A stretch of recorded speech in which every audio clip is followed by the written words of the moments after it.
Alright, so taking a break from the transmission, working on just a side project, kind of a quest for knowledge. I've heard some people convert an old style lh2.2 or 2.4 2 1/4 inch intake MAF. What is it? No, 2.5, 2 5/8. Convert that to with a 3-inch housing, but use the sensor and move it over to that other pipe to get it to read out of a 3-inch. I guess there's some chip solution for that where you can use the LH MAF. I'm not sure, but I just wanted to see if it was possible to do what they said they could do, and I think it is, but it's a little tricky to remove this sensor from the housing the way Volvo has it set up, but I'll show you how to do it. It's taken me a couple of tries. I used 3 or 4 MAFs to figure this out, and I burnt this one up too, so you have to be real careful not to damage it, but I'll show you what to do. Alright, I'll do this quick. So when you first get the MAF, take off the hose clamps, take off all the bracketry, and then take off these screens. Just 2 expansion clamps, and then the screens come off. Pretty easy. Use a pick, right angle pick. You'll need a small Phillips and a number 2 Phillips, and a punch, and a razor that's sharp, and a couple flatheads to pry it open as you go along.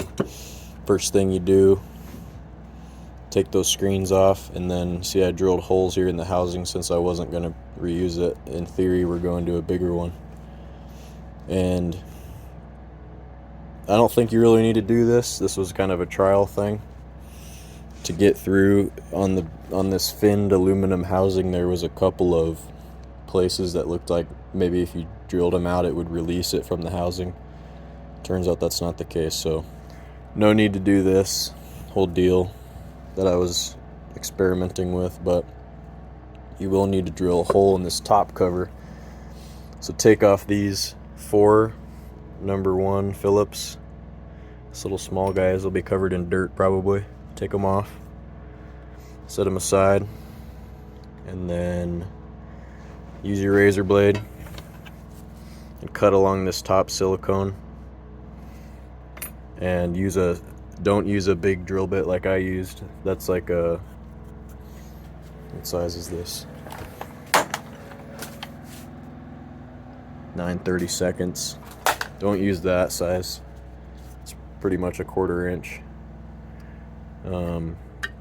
Too big for this, so you need to use a smaller one. There's going to be a divot right there, and that's to locate the small drill bit. Use a really fine small drill bit, and be just ever so slightly careful to run it in and pop it so that you can get this right angle pick in and hook behind it to pull up the housing after you cut the silicone. And you need to do that to get to these 2 larger Phillips that hold the sensor into the aluminum piece.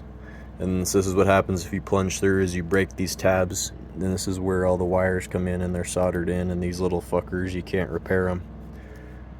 I don't see any way how anyway. So, and then after you do that, you got these 2 off, you got these 4 off.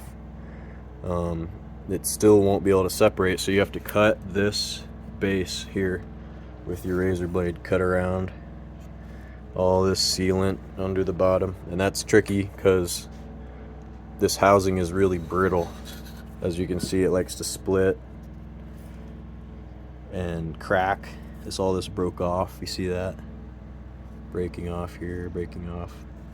So just be gentle with it and be forgiving with yourself to just cut it a lot to release it, and then use various pry tools, flatheads to separate this apart like this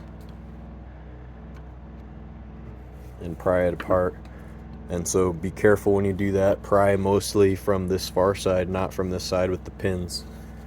because what's going to happen is when you release this really gingerly, you'll open it up, cut all the silicone that's stretching out, and you remove this. See these 2 holes here? There's 2 Phillips that need to come out. And when I drilled through this other side, I actually drilled part of the screw off because it was centered on that boss like I thought it was. But it didn't help me anyways. But maybe if you can't figure out a way to get these off, these 2, you can come in from this side, drill through these 2 holes, boom, boom, to reach your drill bit in and grab that right there at the fin. And on this side as well has one. And use a very fine, long drill bit to just remove that screw basically. And then maybe you could just pry off this unit and release it, or not even have to do that, and then this piece will come off. So after you pry that apart and get those screws out, then you can cut around this bottom piece to release it, and it'll ultimately come out after you pry it. And so that's what it looks like. There's another screw here you can see that was broken at some point, that didn't get released. Like, there's no way for me to have gotten to this screw that's under here. It's right in the middle there. You can see it comes through. There's no way I could have gotten to that. So maybe you do have to drill it out somehow for the housing. And then you can see how it's kind of fitted on here. We had to pry these off because it's just hard to get all these off, really. There's those 3 that one of these snapped off when I was prying it.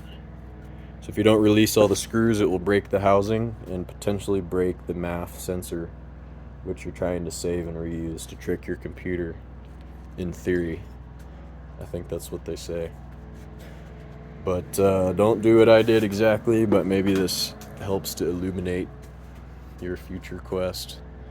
Good luck on your Volvos. Peace.